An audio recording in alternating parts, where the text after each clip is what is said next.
இப்ப நான் உங்களை பார்க்கிறேன், இப்பொழுது நான் உங்களோடு பேசுகிறேன், இப்பொழுது உங்கள் முகத்தை நான் பார்த்து கொண்டிருக்கிறேன்.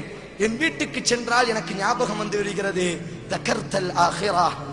காரணம், நீங்கள் நபி, நாளைக்கு மறுமையிலே நீங்கள் சொர்க்கத்தினுடைய உயர்வான சொர்க்கத்தில் இருப்பீர்கள் யா ரசூலல்லாஹ்.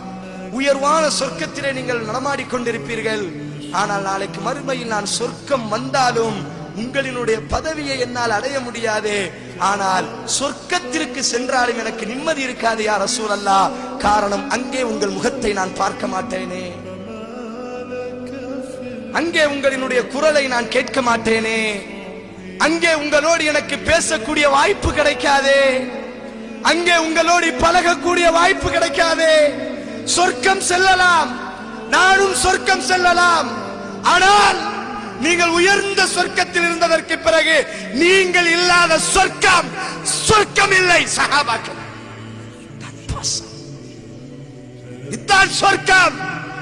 சொர்க்கத்தில் எல்லாம் இருக்கிறது. என் தூதரோடு பழக முடியாவிட்டால் என்ன இன்பம்?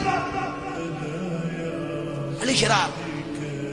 அல்லாஹ்வுடைய தூதருக்கு ஃபனஸல ஜிப்ரீல் வருகிறார், வசனத்தை இறக்குகிறார்.